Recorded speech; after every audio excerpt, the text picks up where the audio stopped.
जय हिंद साथियों, कैसे हैं सब लोग। दोस्तों आज हम लोग स्टेट 2025 के लिए आर्ट ऑफ टीचिंग का प्रैक्टिस सेशन करने वाले हैं, तो सभी साथी अंतिम तक बने रहे। और जो भी साथी अब तक चैनल को सब्सक्राइब नहीं किए हैं, चैनल को सब्सक्राइब कर दे, वीडियो को लाइक कर दे और अपने दोस्तों में शेयर कर दे। तो दोस्तों आइए हम लोग आज का प्रैक्टिस सेशन देखते हैं। दोस्तों देखिए, क्वेश्चन नंबर 1 स्क्रीन पर आ चुका है। सभी साथी इस क्वेश्चन को पढ़िए और इसका जवाब कमेंट बॉक्स में लिखिए। देखिए क्वेश्चन नंबर 1 में मेरे साथी क्या बोला जा रहा है। इसमें कहा जा रहा है किस सिद्धांत के अनुसार सीखना एक सक्रिय, रचनात्मक और आत्मनिर्देशित प्रक्रिया है। बताइए मेरे साथी, क्या सही जवाब क्या होगा। बोला जा रहा है सीखना एक सक्रिय, रचनात्मक और आत्मनिर्देशित प्रक्रिया है, मतलब सेल्फ डायरेक्टेड प्रक्रिया है। ऑप्शन नंबर ए में क्या दिया है, बिहेवियरिज्म। बी में दिया है कंस्ट्रक्टिविज्म। सी में दिया है क्लासिकल कंडीशनिंग। और डी में है क्या है मेरे साथी, ट्रायल एंड एरर। तो बताइए इसका सही जवाब क्या होगा मेरे साथी।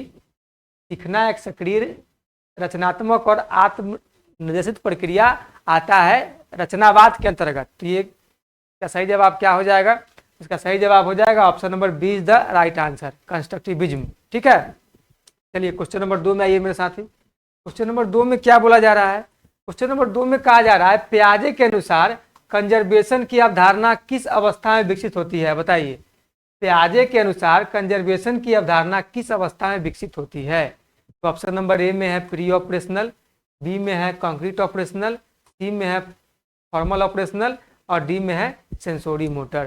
बताइए मेरे साथ इसका सही जवाब क्या होगा। इसका सही जवाब हो जाएगा option number B is the right answer.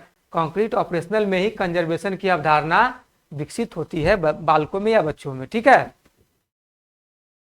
चलिए क्वेश्चन नंबर 3 में आइए। क्वेश्चन नंबर 3 में क्या बोला जा रहा है, वाइगोस्की के प्राइवेट स्पीच का अर्थ क्या है। बताइए वाइगोस्की के प्राइवेट स्पीच का अर्थ क्या है। तो ऑप्शन नंबर ए में है शिक्षक का निर्देश, बी में है बच्चों का स्वयं से संवाद, सी में है सामाजिक बातचीत और डी में है मौखिक मूल्यांकन।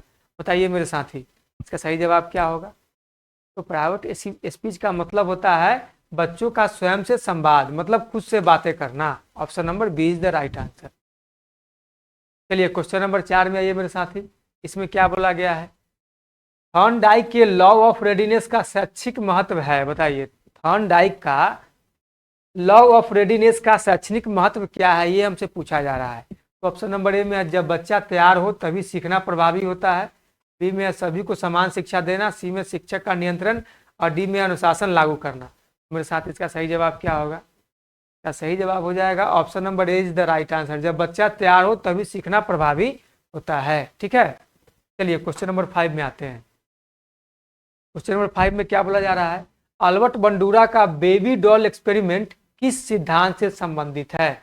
बताइए अल्बर्ट बंडूरा का बेबी डॉल एक्सपेरिमेंट किस सिद्धांत से संबंधित है। तो ऑप्शन नंबर ए में है ऑपरेंट कंडीशनिंग, बी में है ऑब्जर्वेशन लर्निंग, सी में है क्लासिकल कंडीशनिंग और डी में है कॉग्निटिव फील्ड थ्योरी।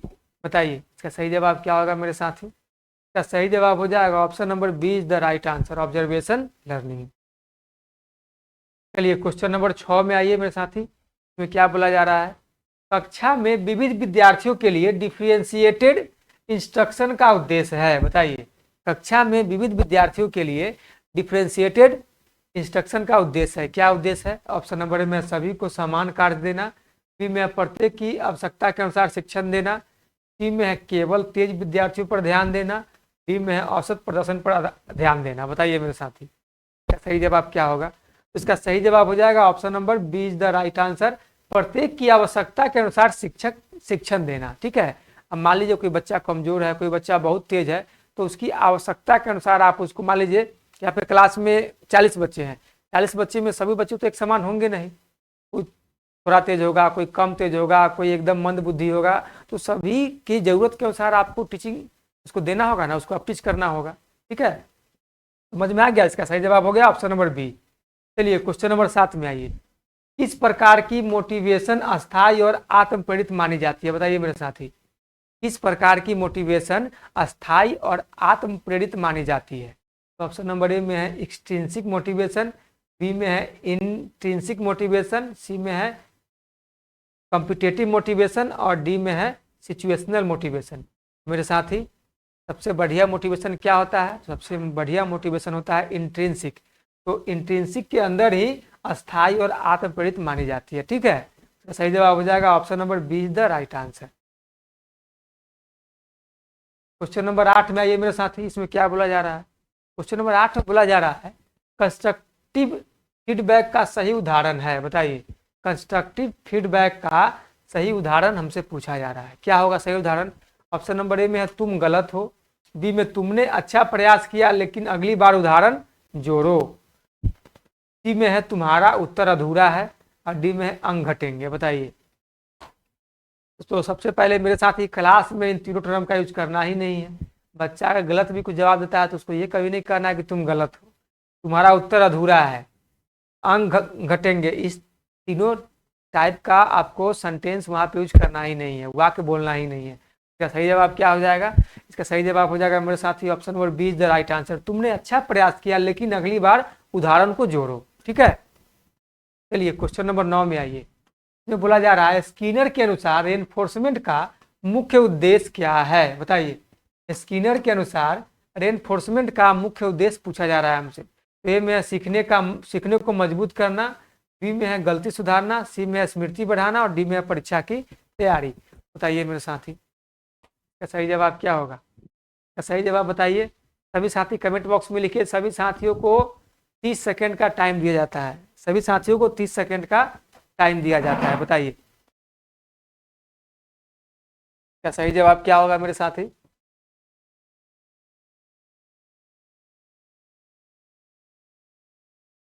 चलिए दोस्तों, आप सभी साथी का टाइम अप हो गया, तो इसका सही जवाब हो जाएगा option number A is the right answer. सीखने को मजबूत करना, क्या हो जाएगा, सीखने को मजबूत करना।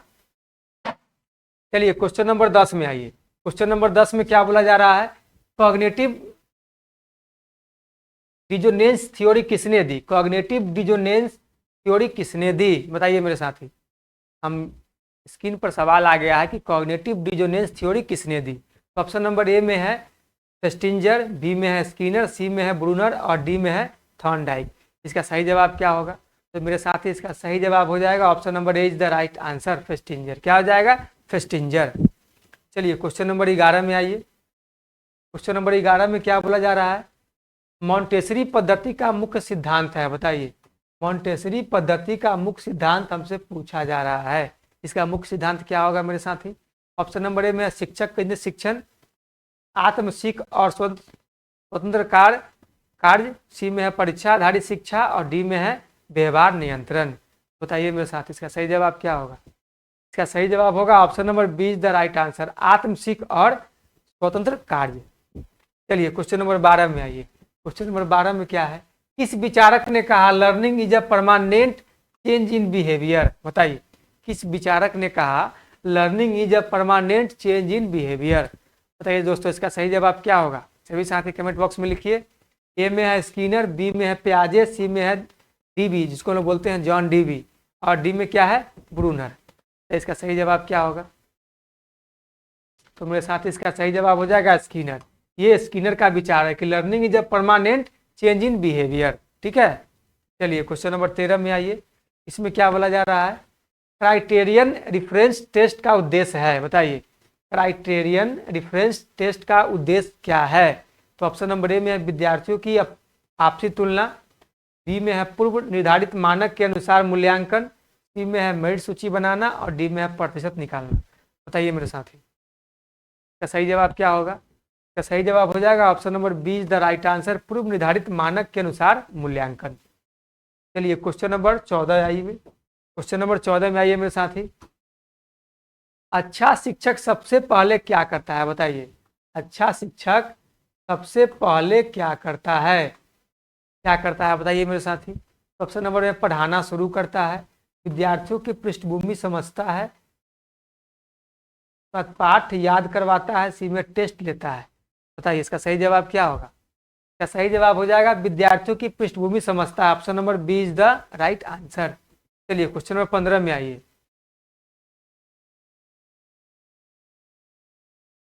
क्या है, ट्रांसैक्शनल एनालिसिस का प्रयोग शिक्षा में किसके लिए होता है, बताइए।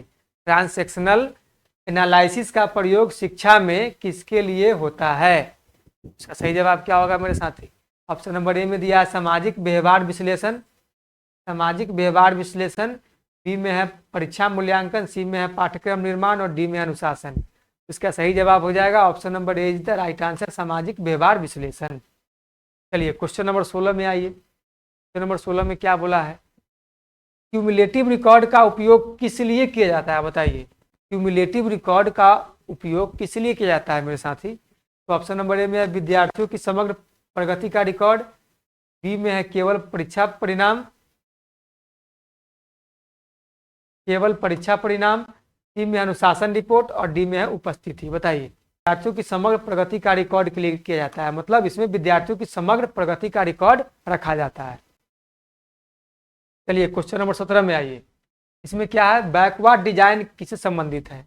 बैकवर्ड डिजाइन दोस्तों क्वेश्चन नंबर 17 में बोला जा रहा है बैकवर्ड डिजाइन किससे संबंधित है। तो ऑप्शन नंबर ए में है लर्निंग आउटकम से शुरू कर पाठ्यक्रम बनाना, सी में है पुराने सिलेबस का पुनः उपयोग, सी में है शिक्षक की इच्छा अनुसार पाठ्यक्रम और डी में है परीक्षा केंद्रित योजना।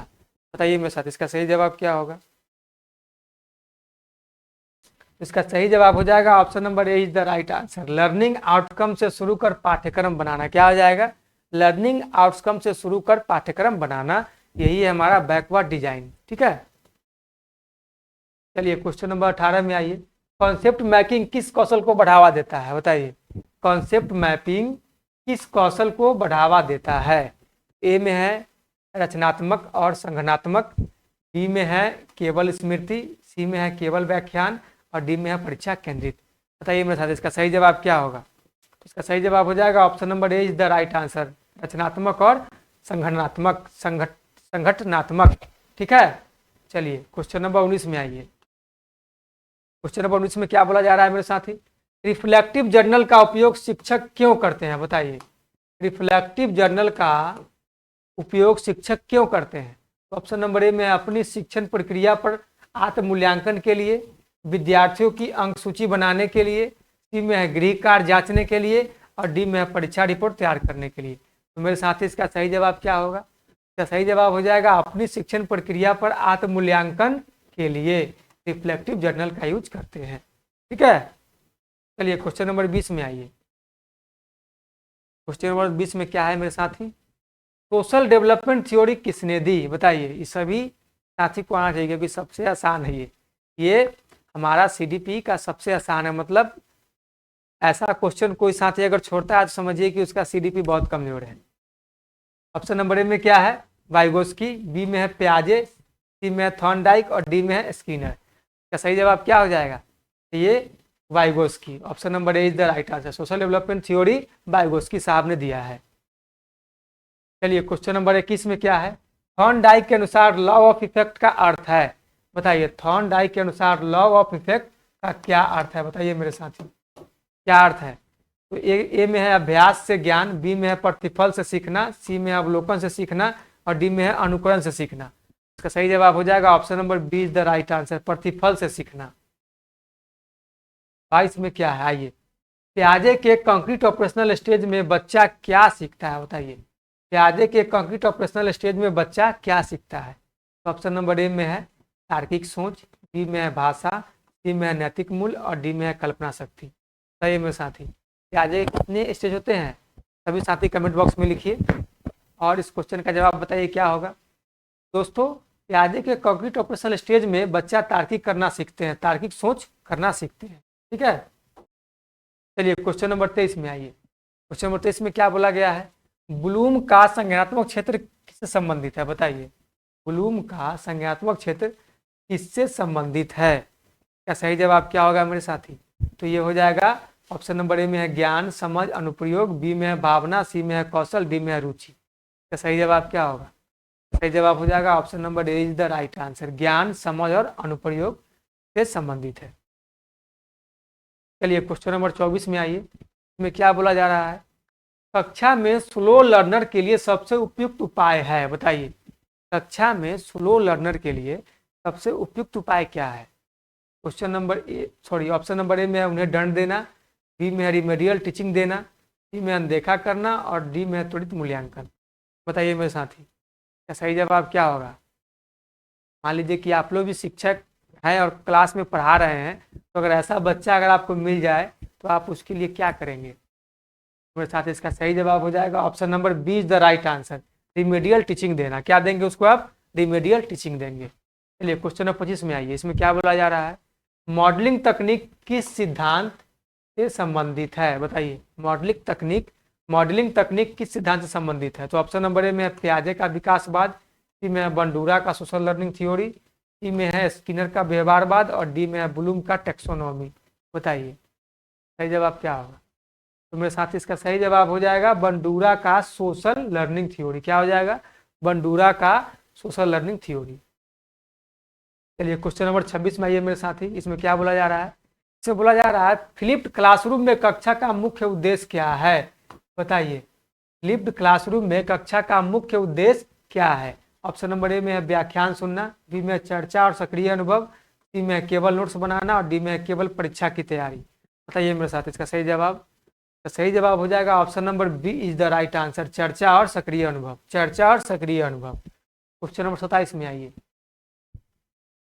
प्रॉब्लम बेस्ड लर्निंग किस प्रकार की समस्या पर आधारित है? बताइए, प्रॉब्लम बेस्ड लर्निंग किस प्रकार की समस्या पर आधारित है? ऑप्शन नंबर ए में है काल्पनिक प्रश्न, बी में है वास्तविक जीवन समस्या, सी में है केवल पाठ्य पुस्तक और डी में है शिक्षक द्वारा तैयार प्रश्न। क्या है? शिक्षक द्वारा तैयार प्रश्न। तो मेरे साथ इसका सही जवाब क्या होगा? बताइए। इसका सही जवाब हो जाएगा option number B is the right answer, वास्तविक जीवन समस्याएं पर यह आधारित होता है। ठीक है। चलिए क्वेश्चन नंबर 28 में आइए मेरे साथी। क्वेश्चन नंबर 28 में क्या बोला है? गार्डनर के बहुबुद्धिमत्ता सिद्धांत में शारीरिक गतिशील बुद्धिमत्ता किसे संदर्भित करती है? बताइए, गार्डनर के बहुबुद्धिमत्ता सिद्धांत में शारीरिक गतिशील बुद्धिमत्ता किसे संदर्भित करती है? तो ये क्या हो जाएगा मेरे साथी? शारीरिक गतिशील बुद्धिमत्ता से लोगों में क्या दिखता है? बताइए। तो ऑप्शन नंबर ए में खेल और शरीर नियंत्रण, बी में भाषा कौशल, सी में तार्किक गणित और डी में भावनात्मक बुद्धिमत्ता। क्या सही जवाब क्या होगा? सभी साथी इस क्वेश्चन को छोड़ना नहीं है, देखते मार देना। सबसे आसान क्वेश्चन है। Option number A is the right answer, खेल और शरीर नियंत्रण। क्या हो जाएगा? खेल और शरीर नियंत्रण। चलिए क्वेश्चन नंबर 29 में आइए। इसमें क्या है? कोहलबर्ग के नैतिक विकास में यूनिवर्सल इथिकल प्रिंसिपल किस स्तर का उदाहरण है? बताइए, किस स्तर का उदाहरण है? तो कोहलबर्ग साहब का जो नैतिक विकास का सिद्धांत है उसके कितने स्टेज दिए थे? उन्होंने स्टेज दिए थे 3 और उस सभी के कितने बताए थे? सभी के 2-2 बताए थे ना। तो हमसे क्या पूछा जा रहा है? सिर्फ पूछा जा रहा है कि कोहलबर्ग के नैतिक विकास में यूनिवर्सल इथिकल प्रिंसिपल किस स्तर का उदाहरण है? यूनिवर्सल इथिकल प्रिंसिपल किस स्तर का उदाहरण है?